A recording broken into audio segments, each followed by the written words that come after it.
One of the biggest problems in Jamaica, I see, why certain things keep on happening is because the Jamaican people are refusing to actually believe that mental illness is very, very real. Now, today we come to talk about this case where the little boy, let me read the story to you real quick, then we'll talk, right? So, it says, Trelawney, Jamaica, an 11-year-old boy that has been in police custody following the murder of a 14-year-old Orion Johnson in Low River, wait a bit, Trelawney, yesterday evening, right? This is the follow-up to the story because now he is in police custody. So the whole story goes like this. An 11-year-old and a 14-year-old in Jamaica were having an argument, correct? Two picnic. They got into an argument. The argument got heated. The 11-year-old produced a machete, chopped out the 14-year-old neck with the machete, and run. The 14-year-old staggered across the street, dropped down, and died at the root of a banana tree to have the story explicit to you. Alright, listen. That 11-year-old is now in custody. Some of the friggin' comments that you read under the comment section where the story is posted is lame as shit. Jamaicans will never listen. Or will never be able to fix the problem until you get away from religion, because this is not a religious issue. You hear what I'm saying to you? I'm not knocking your religion because I know say no for no. As soon as anybody say anything about religion, as soon as anybody say anything about Christianity, as soon as anybody says anything about church, uno dung them throat. Uno come in like some market woman out of Spanish town where just ready for trace. In the name of Jesus. Now, that's not going to fix anything here. Did you know that paranoid schizophrenia starts manifesting itself in children, or it starts manifesting itself in human beings at an early age? Some people have late onset, right, in their mid to late 20s or even early 20s. But there are cases where it manifests itself as young as 6, 7, and 8. Now, this 11-year-old here that took that machete, I saw the pictures online, right, where the little youth get him neck chop out. And if you see the chop, the chop long from around the back of him neck where his spinal cord is, come all the way around to around here, so almost to the center. So it's a long chop. You don't just chop somebody like that and get a big chop like that. That chop came from way back here, so with all his might. Anger was behind that chop, right?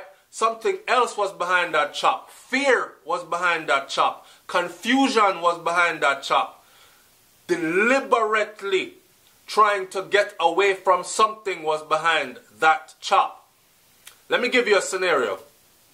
You and a friend arguing. This has happened many times before, so listen up closely. Because everywhere me say appear, Jesus, we need you now more than ever. We have to go pray harder for Jamaica. I just saw some comments on Loop and the Gleaner. We have to go pray harder for Jamaica. Lord God, which country pray harder than Jamaica? Who have more churches than Jamaica? I keep saying this. And you guys keep praying and praying and praying, and you keep looking outside of yourself for help when the help that you need is within you, Jamaica.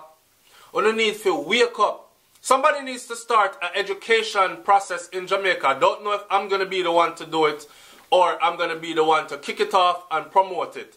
But somebody needs to start an education process in Jamaica, an island-wide sweeping education process in Jamaica, where we're traveling from school to school, from institution to institution, educating on mental illness and how it operates. So that when we see it, we not start talk about a dopey a ride him, or somebody set him like that, or obia they work on him. We can pray this away, man, if we just pray hard enough. It is a lie. It is a lie. That's not going to happen. I don't give a frig how hard you pray. You're not going to get rid of mental illness. It needs to be treated. It needs to be identified and it needs to be treated. And the earlier we can identify it, the better we are able to treat it. Okay? Now, let me give you a scenario. Them two little kids there, there's another angle to this story that people are not looking at. Them two little kids there arguing. The little 11-year-old will chop out the 14-year-old neck. I see people that say, yeah, the 14-year-old really didn't look like he was 14. I've seen him before in person, and he looks more like he was 11 years old too. All kind of sitting. Alright, the 14-year-old, the 11-year-old did big, the 14-year-old did small for him age, whatever. Mental illness is what I'm addressing. Watch this. They're having an argument, right? And the 11-year-old starts hearing voices. And the voices are telling him, yo, grab the machete and chop him. Watch that. Him face a change. I want a demon, you know. He will kill you before you kill him. Make sure you kill him first. And your mind is bombarded with these voices. And he's looking and he's being delusional. So he's seeing the face change and everything. And it goes along with the voice. Some dumbass is going to watch this video and laugh. I'm telling you that I work in occupational therapy. So we also work with mental illness. This shit is very, very real. This shit is very, very real. Where the delusions become so real that that person cannot see anything else except for what their mind is showing them.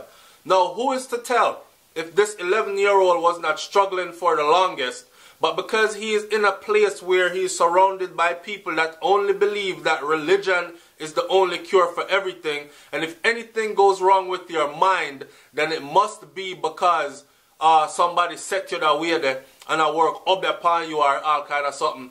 Then the little youth probably never came out and ever told anybody that, hey, I'm hearing voices, something not right with my head. That's the last thing you want to say to somebody if you live in Jamaica and you are Jamaican. You know what I'm going to tell people about, yo, me I hear voices, you know. They must say, what you mean you hear voices? You go mad. I'm mad. Lord God Almighty, I'm mad, I'm mad. And them are going to run and tell everybody else say you're mad. Them are run and tell everybody else say your chip lick, your trip off. You need help. You need prayers. And it stops right there at prayers. This little kid might have been experiencing some of these things and not been able to tell anybody that. And until we in Jamaica start to look at mental illness from another angle, other than the stereotypical way that the Jamaican view that we give it, we will never be able to solve this problem. Here's another angle to this. Whenever I hear them say hurt people, whenever I hear them say the abused will abuse, whenever I hear them say them things there, look at this. That little child, right, might have been abused and molested. Because anger just doesn't come like that. You don't take a machete and just chop out somebody's neck or head side just like that. Because at 11 years old, you are fully aware of the consequences of such an action. So there has to be something going on underlying that action right there. Everybody are going to start trying to blame something now. We're a violent people. We live in a violent society. Violence is what has been accepted when it comes to getting respect. You must become violent in order to earn your respect. We're bombarded with violence every day. From it's through the music, to the television, to the internet. Everywhere you look is violence, right? So it's no surprise that violence is what this 11-year-old comes about with and handle this situation in. Yes, we can look at it from that angle also. But let's look deeper than just that. Let's just stop blaming one over here, one over there. Let's really look at what's going on. Violence, this type of violence, does not just happen just like that. The underlying root of this is that youth, how is his home situation? Was that child molested? Is that child being bullied and held down and feel like him hopeless, him can't go nowhere? This is the end of it all for him? Or is this child really having some mental issues? We have to address the problem the real way.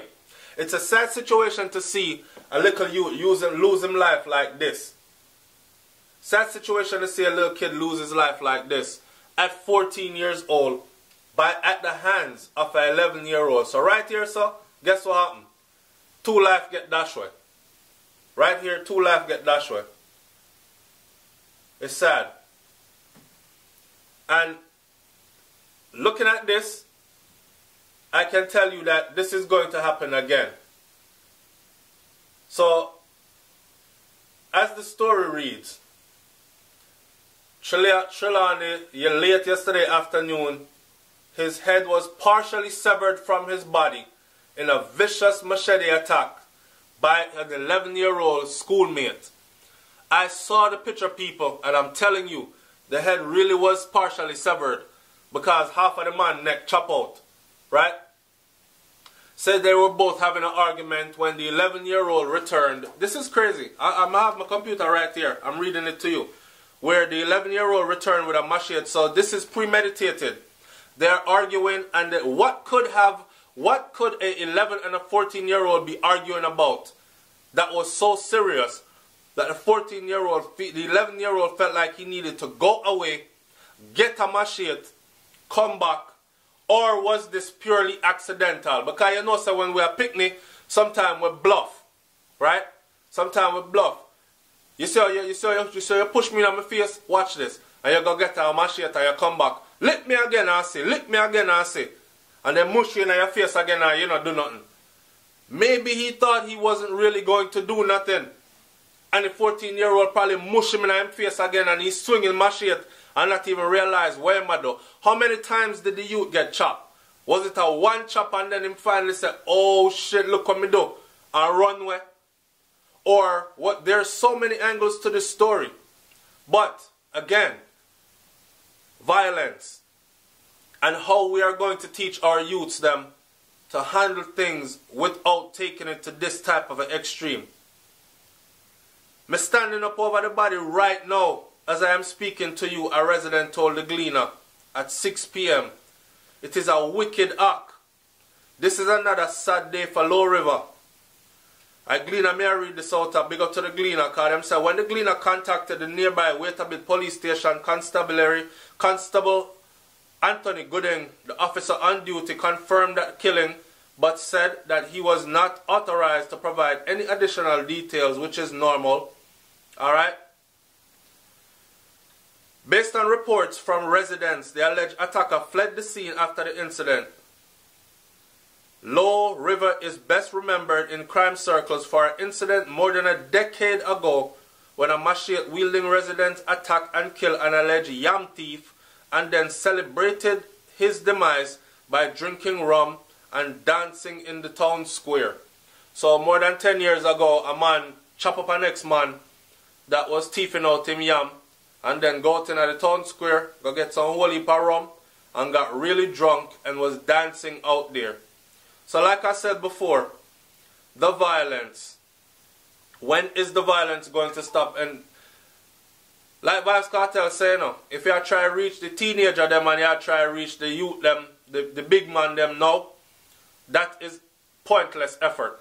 Because who done set a certain way already decides I saw them are going to stay already. Not saying that people can't change, but if you really want to change society, you have to go start at the root. So here is my solution. Jamaica needs to be educated on mental illness. That's first of all. Second of all, Jamaica needs an initiative where people are going, educated people are going in anger management, are going into schools, institutions, and talking to children and teaching them fundamentally from a young age how to handle anger, how to deal with anger. I bear Jesus have mercy me here. Oh my Lord, the world is coming to an end me here. One lady said, I know the two boys very well. The 12-year-old is very small even though he was 12. And the 14-year-old, I sponsored him to go to school 2 years ago. When he was about to start high school in Albertown, I took him to Mandeville, to Kentucky for lunch. And then I bought him a pair of Clark's shoes for school. Bought his car keys, book bag, pencil for school. And I wanted to help the parents of 4 that don't have a job. But they all let Satan get the best of them. May his soul rest in peace. Alright, so, like I said before, see, and that's another issue too. When you have one bag of picnic, you have 4 picnic and no income, no employment, no business of your own. People are say, me not to talk down on poor people. It's not talking down on poor people. It's educating my people and letting them know that stop have picnic where you can't fully take care of. When you don't hear about these things happening uptown. Because what? Rich people make sure so them picnics are right from every angle. Oh, your head hurt you, Susie. Okay, let's go to the psychiatrist there. Or let's go to the psychologist there. And them go get proper friggin' help. Children having children. So what are they going to teach them? Huh. I've seen an 8th grade child stop from school and ask why you didn't go to school. And she said, my mother put on a dance in the yard. And I was in the bar. So she said, I had to go to school the next day, but I was too sleepy. Now look at that. Oh boy.